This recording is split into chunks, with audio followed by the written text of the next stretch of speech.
नमस्कार। कोरोना से डरना नहीं है, कोरोना से लड़ना है और ये लड़ाई आप और हम सबको मिलकर लड़नी है और मिलकर हम इस लड़ाई को जीतेंगे। आपको इस लड़ाई में करना सिर्फ इतना है कि आपको घर में बने रहना है, लॉकडाउन के नियमों का पालन करना है और कोरोना पर हमारी नजर बनी रहेगी। एक बार फिर से स्वागत है आपका। मैं हूं अशोक श्रीवास्तव और कोरोना से नजर में आपको देश भर में दिखाएंगे कि किस तरह से कोरोना को लेकर जो चुनौतियां हैं उसका कैसे मुकाबला किया जा रहा है और ग्राउंड रिपोर्ट्स क्या हैं और क्या कुछ लोग कर रहे हैं। जो लोग घरों में हैं वो क्या कर रहे हैं, घर के बाहर का नजारा क्या है, क्या कुछ इस वक्त लॉकडाउन की स्थिति क्या है, वो सब आपको बताएंगे इस बुलेटिन में आधे घंटे में। लेकिन उससे पहले नजर डाल लेते हैं कोरोना अपडेट्स पर और आइए नजर डालते हैं कोरोना अपडेट्स में हमारे पास आज की जो खबरें हैं वो क्या हैं। नजर डालते हैं देश में कोरोना से संक्रमित 79 लोग, जी हां 79 लोग अब तक पूरी तरह से स्वस्थ हो चुके हैं। जी हाँ, 79 लोग देश में कोरोना से अब तक पूरी तरह से स्वस्थ हो चुके हैं। आज लॉकडाउन का चौथा दिन था और 79 लोग पूरी तरह से स्वस्थ। भारत में कोरोना से संक्रमित एक्टिव लोगों की जो संख्या है वो इस वक्त 819 है। जी हाँ, 819 लोग। भारत में कोरोना से प्रभावित लोगों की जो कुल संख्या है वो 918 तक पहुंच गई है और इसके साथ साथ कोरोना से प्रभावित 19 लोगों की अब तक भारत में मृत्यु हो चुकी है। तो ये कोरोना के अपडेट थे जो हमने आपको बताया और आज चौथा दिन है लॉकडाउन का।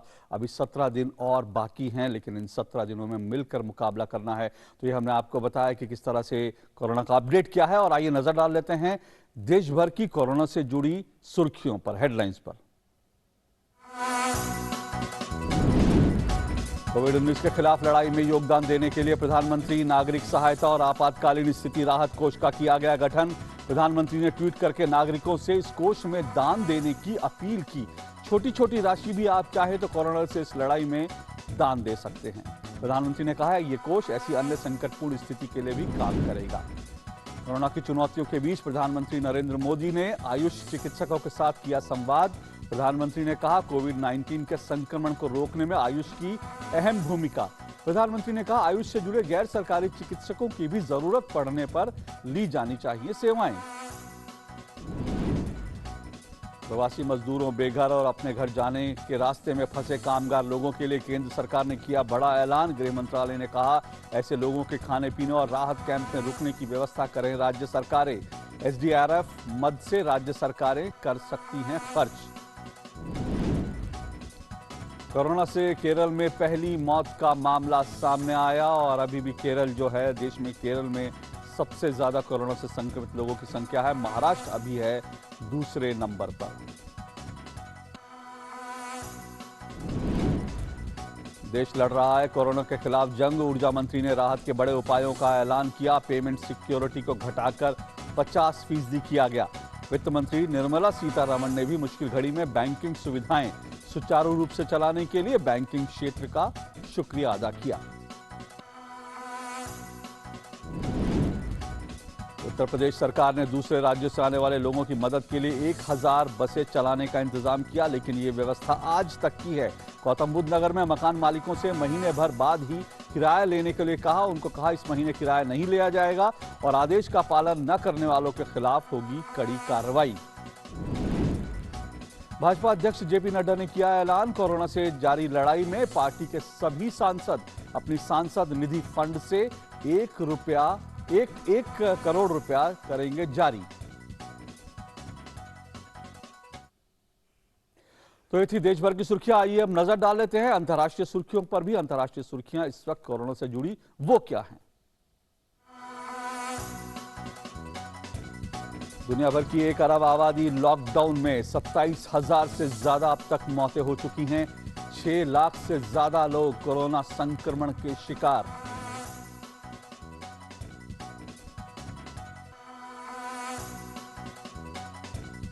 लेकिन अच्छी खबर यह भी है कि 1,32,000 से ज्यादा संक्रमित लोग कोरोना को हराकर हो चुके हैं पूरी तरह से स्वस्थ।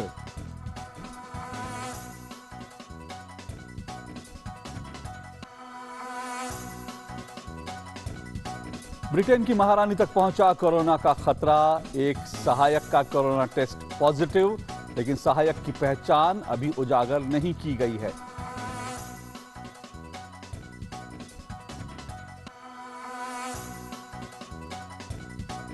अमेरिका कोरोना से संक्रमित सबसे ज्यादा प्रभावित लोगों के देशों की संख्या में। पिछले 24 घंटे में कोरोना वायरस से 100 से ज्यादा लोगों की अमेरिका में मौत की खबर।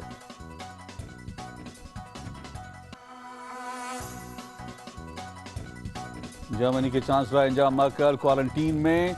कोरोना संक्रमित एक डॉक्टर के संपर्क में आई थी और इसीलिए एहतियातन फिलहाल वो क्वारंटीन में है।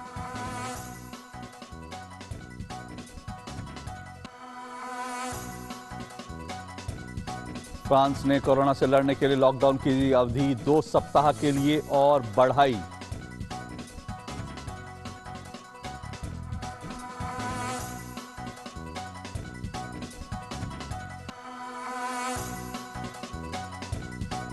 दक्षिण अफ्रीका में भी कोरोना ने पांव पसारे, 709 हुई मरीजों की संख्या।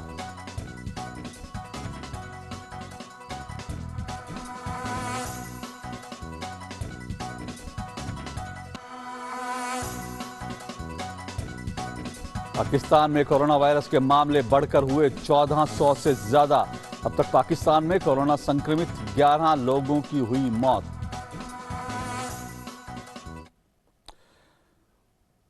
तो हेडलाइन से अब आपको ग्राउंड रिपोर्ट दिखाते हैं। दरअसल जमीन पर क्या चल रहा है। सबसे बड़ी जो इस वक्त चुनौती है वो ये है कि जो तमाम राज्यों में ऐसे लोग जो दिहाड़ी मजदूर हैं, कामगार हैं, प्रवासी हैं, अन्य राज्यों से आए हुए हैं, वो अपने घरों को लौट जाना चाहते हैं।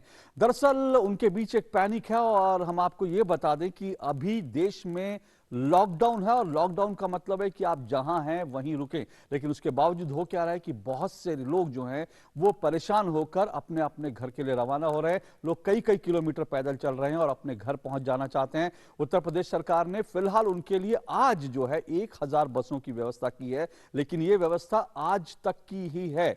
अभी आपसे ये बार बार निवेदन किया जा रहा है कि आप जहां हैं वहीं रहें, क्योंकि उसके बाद ये बसें नहीं चलाई जाएंगी। आज क्या रहा, देखते हैं ग्राउंड रिपोर्ट।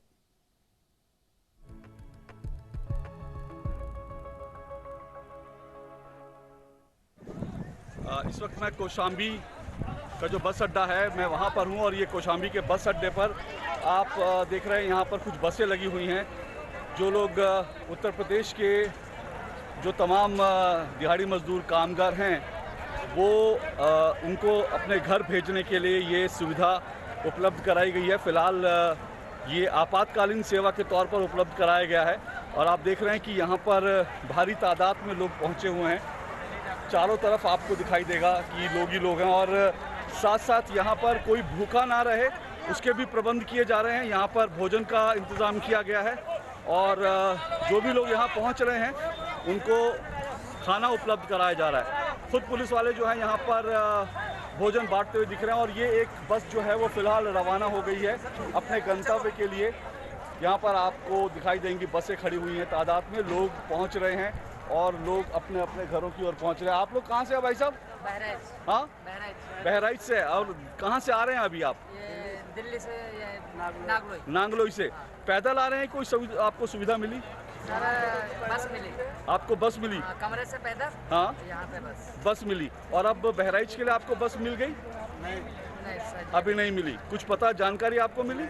अभी कोई जानकारी नहीं मिली। लोग पंक्ति बनाकर खड़े हैं और जो लोग प्रवेश कर रहे हैं उनकी स्क्रीनिंग की जा रही है। यहाँ पर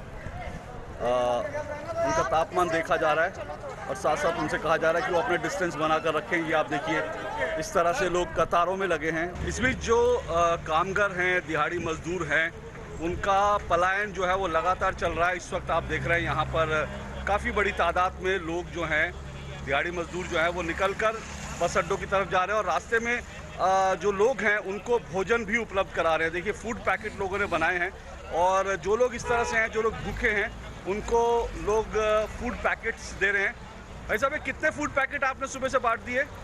हम लोगों ने अभी सुबह से जी ज़्यादा पैकेट बांट दिए अभी और अभी 100-150 और अभी रखे हुए हमारे। अच्छा, तो ये क्या आप लोगों ने घर में खाना बनाया था? हम लोगों ने हलवाई से खाना बनवाया है अपने सामने ही, पूरा साफ सफाई से पैकेट में पैक करवा करके। और हमारी मुहिम अभी आने वाले कोशिश रहेगी कि 20-21-25 दिन तक चलता रहे जब तक भारत में प्रधानमंत्री ने लॉकडाउन का आदेश दिया। सेवा भारती की तरफ से भी यहाँ पर प्रबंध किए गए हैं। सेवा भारती ने यहाँ पर लोगों के लिए भोजन का प्रबंध किया है। जो लोग जा रहे हैं अपने घरों को, कोई भूखा ना रहे उसके लिए सेवा भारती की तरफ से जो पोषण अभियान है उसकी वैन खड़ी है और लोगों को भोजन उपलब्ध कराया जाएगा। ये आपको चारों तरफ लोगों की भीड़ दिखाई देगी और ये लोग रिक्शों में, बसों में, डीटीसी की बसों में भरकर यहाँ पर बस अड्डे तक पहुँच रहे हैं और अब इनको इनके घर तक पहुँचाना एक बड़ी चुनौती है। ये आप देखिए लंबी कतार आपको दिखाई देगी और ये सोशल डिस्टेंसिंग की हम बात कर रहे थे, लेकिन जिस तादाद में इस वक्त बस अड्डों का हाल है, ख़ास करके बाहर जाने वाले जो लोग हैं, ये आप देखिए ये आनंद विहार बस अड्डे के सामने का नज़ारा है और ये अपने आप में बहुत बड़ी चुनौती है। इन तमाम जो मज़दूर हैं, जो दिहाड़ी मज़दूर हैं, कामगार हैं, जो लोग अपने अपने घरों में फ़िलहाल बैठ गए हैं, उनको उनके घरों तक पहुंचाना इस वक्त सबसे बड़ी चुनौती है। दिल्ली से अशोक श्रीवास्तव, डीडी न्यूज़। और इसी तरह से हमारे और भी तमाम संवाददाता जिन्होंने और भी जगह की रिपोर्ट ली, आपको एक और रिपोर्ट दिखाते हैं दिल्ली और उत्तर प्रदेश बॉर्डर की। लॉकडाउन के बावजूद आप देख सकते हैं ये दिल्ली यूपी बॉर्डर है। आज यूपी के लिए यहाँ पर बसें खोली गई हैं और ये देख सकते हैं आप कितनी ज़्यादा यहाँ पर भीड़ है और ये आप सामने देखिए यहाँ पर बसें भी लगी हुई हैं और आसपास के इलाकों के जितने लोग जो अपने गांव को जाना चाहते हैं वो सड़कों पर निकल आए हैं और सवेरे से अगर हम बात करें तो हज़ारों की संख्या में लोग यहाँ से अपने गाँव को जा रहे हैं और इस वक्त भी आप देख रहे हैं ये यूपी रोडवेज की बसें यहाँ पर चल रही हैं और इन यूपी रोडवेज की बसों के ज़रिए लोग अपने गाँव को निकल रहे हैं। एक तरह से देखा जाए तो लॉकडाउन के कारण काफ़ी दिनों से जो लोग अपने घरों में बंद थे और जिनको पता चला कि अब उत्तर प्रदेश रोडवेज की ओर से बसें लगाई गई हैं, वो अपने घरों से बाहर निकल के आ गए हैं और ये यूपी और दिल्ली का बॉर्डर है। दिल्ली के भी लोग इस बॉर्डर पर पहुंच गए हैं और अपने घरों को इस वक्त जा रहे हैं और काफ़ी संख्या में बसों का भी इंतज़ाम किया गया है। ये आप इस वक्त देख सकते हैं। दूरदर्शन न्यूज़ के लिए चंद्रशेखर जोशी की रिपोर्ट। ये रिपोर्ट तो हमने आपको दिखाई, लेकिन हम आपसे ये निवेदन भी कर रहे हैं और आपको ये समझा भी रहे हैं कि आज रात के बाद से बसें नहीं चलेंगी। ये व्यवस्था सिर्फ उन लोगों के लिए थी जो अपने घर से निकलकर रास्ते में थे या फिर बस अड्डे पहुंच गए थे। क्योंकि देश में लॉकडाउन है, इसलिए आपसे ये बार बार कहा जा रहा है कि आप जहां हैं वहीं रुकें। कुछ फोन नंबर जारी किए गए हैं, आपको अगर भोजन की, अनाज की कोई दिक्कत हो तो उसके लिए तमाम कुछ फोन नंबर जारी किए जा रहे हैं और साथ साथ ये भी कहा जा रहा है आप जहां हैं आप तक मदद पहुंचाई जाएगी, राज्य सरकार आप तक पहुंचाएगी। जिन राज्यों में आप वहीं रहें, अपने घर से बाहर ना निकले। आज रात के बाद बसें चलाने की व्यवस्था नहीं है, इस बात को अच्छी तरह से समझ लीजिए। दिल्ली सरकार को और भी तमाम राज्य सरकारों को कहा गया है कि स्कूल या और जो तमाम बिल्डिंग्स है जो खाली पड़ी हैं, जो लोग अब जो निकलेंगे घर से उनको वहीं पर रोक दिया जाएगा और उनको वहां पर भोजन प्रोवाइड कराया जाएगा, उनको वहां रहने के लिए कहा जाएगा। इस तरह के कई आदेश आ रहे हैं। जैसे हमने आपको बताया, नोएडा से भी एक अच्छी खबर जो ये आई है कि जो लोग हैं, अगर आप परेशान हो रहे हैं कि आप किराए के मकान में हैं, तो नोएडा प्रशासन ने साफ कहा है कि किसी से भी अगले महीने का 1 महीने का किराया नहीं लिया जाएगा। अगर कोई ऐसा करता है तो आप उसकी शिकायत कर सकते हैं, उसके खिलाफ कार्रवाई होगी। तो आपको जहां हैं वहीं रुकना है, इस तरह से नहीं भागना, क्योंकि ये खतरा और बढ़ा देगा। कुछ और ग्राउंड रिपोर्ट देखते हैं, आपको दिखाते हैं। दरअसल हमारे तमाम संवाददाता आपको हम दिखाते हैं क्या कुछ कर रहे हैं। हमारे संवाददाता घर पर हैं तो घर पर क्या कर रहे हैं, और साथ साथ ये भी आपको दिखाते हैं कि वाराणसी में जहां पर आज शनिवार था और शनिवार को, हर शनिवार को संकट मोचन मंदिर पर बहुत भीड़ रहती थी, लेकिन आज वहां क्या था ये आपको दिखाते हैं।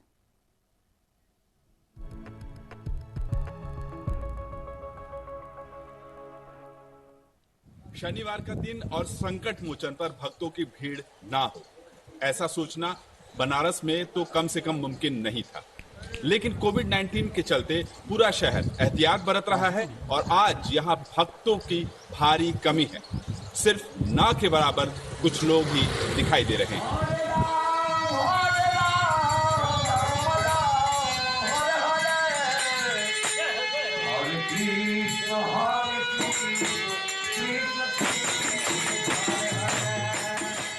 कल्पना के बाहर, सोच के बाहर की बात थी। संकट मोचन और शनिवार और मंदिर बंद और लोग न पहुंचे, ये बनारस के जीवन की भी बाहर की बात है। सब रंगों में रंगा ये है अद्भुत बनारस।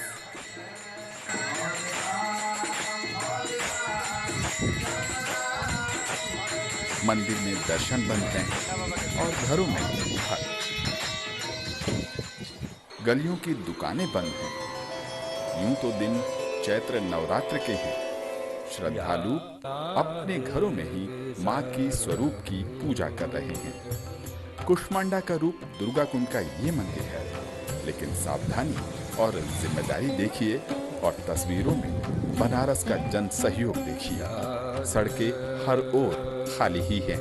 लोगों घर में रहें, इससे कोरोना वायरस पर फैलाव कम होगा, इसलिए यहाँ पे भीड़ कम है। नहीं तो आज चौथा दिन यहाँ बहुत भीड़ रहती है। लाखों की संख्या में लोग आते हैं हर साल दर्शन करने, लेकिन प्रशासन के द्वारा ये आदेश आया है कि मंदिरों में कोई जाएगा नहीं, जिससे कि डिस्टेंस बनी रहे और कोरोना वायरस को फैलने से रोका जाए।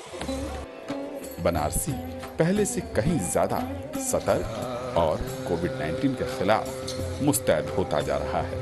यानी कि ऐतिहासिक तौर पे बनारस के सारे मंदिर लगभग बंद हैं भक्तों के लिए, और प्रशासन पूरी कड़ाई के साथ पूरे निर्देशों का पालन करते हुए लॉकडाउन का पालन कर रहा है। Arvind Chaturvedi, DD news, Varanasi.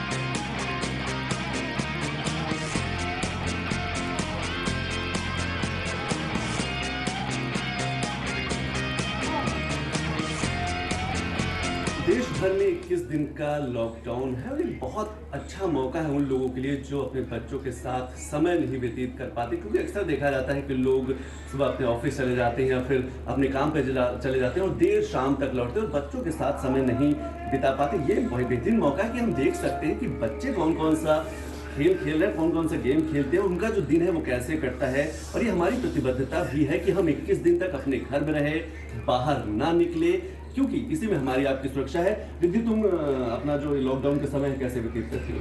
मुझे बहुत अच्छा लग रहा है क्योंकि पापा हम लोग के साथ दिन भर रहते और बहुत सारा टाइम स्पेंड करते हैं और खेलते हैं, जैसे ब्लॉग्स, पेंटिंग, कलरिंग, टीवी देखना, घर में प्ले करना बहुत अच्छा लगता है। और एक ज़रूरी बात कि जब भी हम लोग खेल के उठते हैं तो अपने हाथ सैनिटाइज करते हैं। सबसे ज़रूरी बात यह है कि 21 दिन तक हमें घर में रहना है और घर में अपने बच्चों के साथ समय बिताना। हम किताबें भी पढ़ सकते हैं कि उन किताबों को हम याद कर सकते हैं जो शायद हमारी आपकी अलमारी में बहुत दिनों से पड़ी हुई है और हम उनको पढ़ नहीं पा रहे, लेकिन अब मौका है कि जहां पर इस मौके को हम ज्ञान को आगे बढ़ा सकते हैं, किताबों को पढ़ सकते हैं। संतोष चौधरी, डीडी न्यूज़, दिल्ली।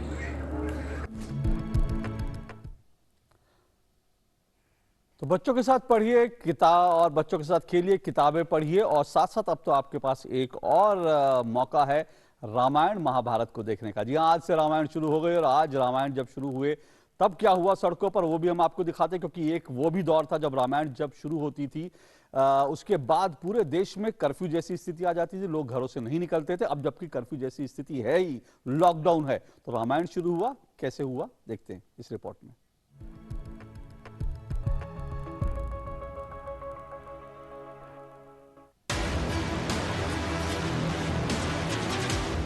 आज लॉकडाउन का चौथा दिन है। ऐसे में क्या बच्चे, क्या बुजुर्ग, सभी लोग दूरदर्शन से चिपके नजर आए, क्योंकि एक बार फिर रामायण का प्रसारण दूरदर्शन के नेशनल चैनल पर हो रहा है। देश भर से जनता की भारी मांग थी कि लॉकडाउन के इस मौके पर रामायण और महाभारत जैसे महाकाव्य का प्रसारण किया जाए। इसी को ध्यान में रखते हुए सूचना एवं प्रसारण मंत्रालय ने यह फैसला लिया कि रामायण का प्रसारण डीडी नेशनल पर और महाभारत का प्रसारण डीडी भारती पर किया जाए। एक समय था जब पूरे सप्ताह लोगों को सिर्फ संडे यानी रविवार का इंतजार रहता था। सुबह से ही लोग अपने काम निपटाकर रामायण के प्रसारित होने का इंतजार करते थे। अपने राजा के साथ जो इस यज्ञ में अपने प्राणों की आहुति देने को तैयार हो, वही हमारे साथ रणभूमि में आए। जब रामायण आती थी तो सड़कों पर कर्फ्यू लग जाता था, सड़कें वीरान हो जाती थी, सब के सब बस टीवी के सामने नजर आते थे। रामायण हमारे संस्कारों का आधार है, त्याग बलिदान के साथ ही स्त्री सम्मान की सीख भी देती है। एक बार फिर अब हर रोज सुबह 9 बजे और रात 9 बजे रामायण दूरदर्शन के नेशनल चैनल पर प्रसारित हो रहा है। ये मौका है कि हम सब अपने बच्चों को रामायण से मिलने वाले संस्कारों से परिचय करा सकें, ताकि ये पीढ़ी भी मर्यादा पुरुषोत्तम राम के त्याग, बलिदान और शौर्य को अपने में समाहित कर सके। तो ये समय हमारे धैर्य और साहस की परीक्षा का है। हम सब घर में रहें, सुरक्षित रहें और रामायण के सभी पात्रों और चरित्र को समझ सके। संतोष चौधरी की रिपोर्ट, डीडी न्यूज। तो अगर आप घर पर हैं तो आप क्या कर सकते हो हमने आपको बताया, लेकिन साथ साथ कोरोना से निपटने के लिए, उसकी चुनौतियों से निपटने के लिए देश में क्या हो रहा है वो भी आपको बता दें। कुछ अहम पहल केंद्रीय स्वास्थ्य मंत्री डॉक्टर हर्षवर्धन ने एम्स में आज कोविड-19 के नेशनल टेलीकम्युनिकेशन सेंटर की शुरुआत की। इस सेंटर से देश भर के मेडिकल कॉलेज के जो डॉक्टर हैं वो जुड़ेंगे और एम्स के डॉक्टर कोरोना के मरीजों के इलाज के बारे में सलाह देंगे। इस बारे में तमाम अपडेट हमारे संवाददाता नीतेंद्र सिंह बता रहे हैं। उन्होंने बात की एम्स के डायरेक्टर से। एम्स में कोविड-19 टेली कंसल्टेशन सेंटर खुला है। इस बारे में पूरी तरीके से जानकारी देने के लिए हमारे साथ है AIIMS director doctor Randeep Guleria. Sir, क्या है ये सेंटर, इससे क्या फ़ायदा होगा? तो ये जो हमने सेंटर खोला है कोविड-19 टेली कंसल्टेशन सेंटर कनेक्ट के नाम से, ये बेसिकली एक सेंटर है जो डॉक्टर्स जो भारत के कई हिस्सों में हैं, डिस्ट्रिक्ट हॉस्पिटल में, स्मॉल स्टेट हॉस्पिटल में या कहीं पर भी हों, और वो कोविड के पेशेंट का ध्यान कर रहे हों या देख रहे हों, उनके कोई डाउट्स हो, मैनेजमेंट इश्यूज़ हों, तो यहाँ एक्सपर्ट्स से बात करके वो मैनेजमेंट में अपनी क्लैरिटी ले सकते हैं। इसके दो फ़ायदे हैं। एक तो फ़ायदा है कि इससे नॉलेज शेयरिंग होगा, लोगों की इंटरेक्शन होगी, कोई कई पेशेंट आया क्या करना चाहिए। दूसरा, पेशेंट केयर बेटर हो जाएगा। हम ये मानते हैं कि कई कोविड के पेशेंट ऐसे हैं जो बहुत सिक रहते हैं, जिनको वेंटिलेटर की ज़रूरत पड़ती है, बायोलैटरल निमोनिया होता है। उन पेशेंट्स को मैनेजमेंट के लिए स्पेशल क्रिटिकल केयर स्पेशलिस्ट की ज़रूरत पड़ती है, पल्मोनोलॉजिस्ट की ज़रूरत पड़ती है। वो हर एक जगह अवेलेबल नहीं है। तो ये एक सेंटर ऐसा है जो वो एडवाइस उन लोगों को दे पाएगा। क्या डिस्ट्रिक्ट लेवल तक हॉस्पिटल जुड़ा रहेगा या उसके नीचे तक? सब डॉक्टर्स जो हैं किसी लेवल पे भी वो जुड़ सकते हैं। इसलिए ये जो फैसिलिटी है मेडिकल कॉलेजेस के साथ भी लिंक्ड है, लेकिन जैसे स्काइप है, जूम है या टेलीफोन है, व्हाट्सएप है, सबके साथ लिंक्ड है। और एक नंबर है जो फिर आगे जाके कई लाइंस के साथ मिल जाता है। तो इसलिए ऐसा भी अगर ज़्यादा कॉल्स आएंगी तो इसको हम एक्सपैंड भी कर सकते हैं। यहाँ पे कौन से डिपार्टमेंट के डॉक्टर्स होंगे? क्या राउंड द क्लॉक 24 घंटे होंगे या फिर कुछ टाइमिंग? तो यहाँ पे स्पेशलिस्ट होंगे, mainly from pulmonary and critical care medicine, anaesthesia and critical care, infectious disease और डिपार्टमेंट ऑफ मेडिसिन, जो ऐसे पेशेंट्स को कई डे टू डे में रूटीनली इनकी देखभाल करते हैं, जो ARDS के निमोनिया के पेशेंट वेंटिलेटर पे हैं। उस टाइप के स्पेशलिस्ट होंगे जो एडवाइस दे पाएंगे। कई पेशेंट्स हैं जो अब आ नहीं पा रहे लॉकडाउन के कारण और उनको क्रॉनिक बीमारियां हैं, उनके लिए हमने टेली कंसल्टेशन शुरू किया और हर एक डिपार्टमेंट को एक डेडिकेटेड नंबर दिया, एक फ़ोन दिया है, और वो हम पेशेंट्स को कॉन्टैक्ट कर रहे हैं क्योंकि उनके नंबर्स हमारे पास हैं और कंसल्ट कर रहे हैं। अगले हफ्ते से हम ये भी शुरू करेंगे नर्सेज़ की ट्रेनिंग में, तो वेबिनार्स और which will go to all nursing colleges in the country, training for nurses on COVID management, जो नर्सेज के पर्सपेक्टिव से होगा। कैमरामैन राजेश रिक्की के साथ नितेंद्र सिंह, डीडी न्यूज़, दिल्ली। और चलिए जल्दी से नजर डालते हैं एक वीडियो पर जिससे आपको पता चलेगा दुनिया में कोरोना की स्थिति क्या है। आइए उस पर नजर डाल लेते हैं। कैसे कोविड के मामलों में दुनिया भर में जो इजाफा हुआ उसको आप समझने की कोशिश कीजिए कि किस तरह से ये पूरा वीडियो के जरिए आपको हम बताएंगे। आप देखिए इस वीडियो को कि चीन में कैसे जब ये फैला और उसके बाद कैसे 5,50,000 से अधिक मामले सामने अब तक चीन से आ चुके हैं और वैश्विक स्तर पर इस महामारी के कारण 25,000 से ज़्यादा लोगों की मौत हो चुकी है। अब ये आंकड़ा ज़्यादा है। विभिन्न देशों में कोरोना वायरस का विस्तार एक पैटर्न के अनुरूप कैसे हुआ है वो आपको समझाने के लिए हम ये दिखा रहे हैं। किस तरह से एक पैटर्न के तहत आप देखिए संक्रमण के मामले कैसे इटली में कैसे बढ़े और उसके बाद इटली में किस तरह से एकदम से इसमें जो उछाल आया। इटली का आंकड़ा है, इटली में इस तरह से कोरोना वायरस के मामलों में इजाफा हुआ। अमेरिका में देखिए संक्रमण के मामले जहां लॉकडाउन नहीं हुआ था और वहां भी देखिए किस तरह से एकदम से उछाल आया और अमेरिका में भी जो है किस तरह से कोरोना वायरस के मामले जो हैं लगातार बढ़े। ईरान पे देखिए, ईरान में कैसे हुआ। ईरान में आप ईरान में देखिए, ईरान और स्पेन के ये आंकड़े हम दिखा रहे हैं। ईरान और स्पेन में किस तरह से इस मामलों में जो इजाफा हुआ।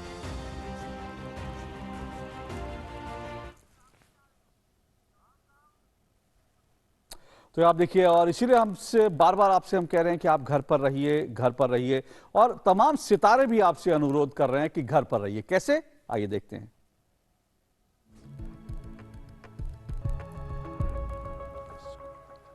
बाहर से कोई अंदर ना आ सके, अंदर से कोई बाहर ना जा सके, बाहर से कोई अंदर ना आ सके, अंदर से कोई बाहर ना जा सके।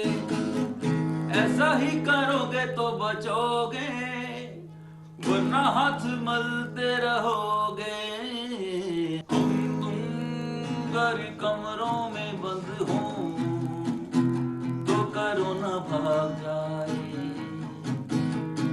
हम तुम घर कमरों में बंद हो तो कोरोना भाग जाए। थोड़ा धीरज धरो, थोड़ी पेशेंस रखो तो देश जी जाए। हम तुम घर कमरों में बंद हो तो कोरोना भाग जाए। सत श्री अकाल। तो आपने देखा सितारे, दरअसल उनका गाना कैसे है। और अब आपको देखते हैं जो आम लोग घरों पर हैं वो क्या कर रहे हैं, क्योंकि हम आपसे बार बार कह रहे हैं कि घर पर रहना जरूरी है। दुनिया भर में क्या हो रहा है, लोग जब घर पे हैं तो क्या, आइए उसको भी जरा नजर डाल लेते हैं कि किस तरह से स्टे होम में घर पे रहकर छुट्टियां बिताई जा रही हैं। आइए देखते हैं, उसको भी देखते हैं। स्टे होम, घर पर रहना आपका जरूरी है और घर पर रहकर आप क्या कुछ कर सकते हैं, आइए उस पर नजर डाल लीजिए। आप ये देखिए किस तरह से आपके घर जो है, लोगों ने अपने घरों को खेल का मैदान बना दिया। ये कनाडा के दृश्य हैं, कनाडा में कैसे घर के अंदर वॉलीबॉल का मैदान बन गया है। और ये जो है दरअसल कनाडा के स्टैंड अप कॉमेडियन और एक्टर गैरी डी हैं। गैरी डी अपने घर पर अपने बच्ची के साथ जो है वॉलीबॉल का मैदान उन्होंने बना दिया और घर पर हैं। और इसी तरह से अगर हिंदुस्तान की बात करें तो हिंदुस्तान में भी यही सब कुछ चल रहा है। देखिए गैरी डे किस तरह से अपना वक्त बिता रहे हैं बच्ची के साथ वॉलीबॉल खेलकर, घर पर वॉलीबॉल खेल रहे हैं। आप इस तरह के कोई भी वीडियो हो, आप अपने वीडियो हमें भेज सकते हैं, हम उन वीडियो को डीडी न्यूज़ पर ज़रूर दिखाएंगे। आपके पास ईमेल आईडी आ रहा है। ये कनाडा के दृश्य थे। और इसी तरह से हिंदुस्तान में भी यही सब कुछ चल रहा है, लोग घरों में हैं और हिंदुस्तान में भी ऐसे ही हो रहा है, लोग अपने घरों में अपना समय बिता रहे हैं। लेकिन ये गैरी डी हैं और गैरी डी किस तरह से खेल रहे थे घर में, आपने दिखाया। और हिंदुस्तान से भी हमें ऐसे तमाम वीडियोज आ रहे हैं, हम आपको दिखाएंगे। घर पर रहना जरूरी है। आज लॉकडाउन का चौथा दिन है, लेकिन अभी 17 दिन और हैं। तो जरूरी यह है कि आप घर पर रहें, क्योंकि घर पर रहेंगे तभी सुरक्षित रहेंगे और कोरोना से जंग लड़ने के लिए जरूरी है। साथ साथ हम आपको ये भी बता दें कि अपने हाथ जरूर साफ करते रहिए साबुन से या फिर सैनिटाइज से, और कम से कम 20 मिनट, माफ कीजिएगा, कम से कम 20 सेकंड से 40 सेकंड तक अपने हाथ जरूर साफ करिए। और इसी के साथ फिलहाल मुझे दीजिए इजाजत, कल फिर मुलाकात होगी। नमस्कार।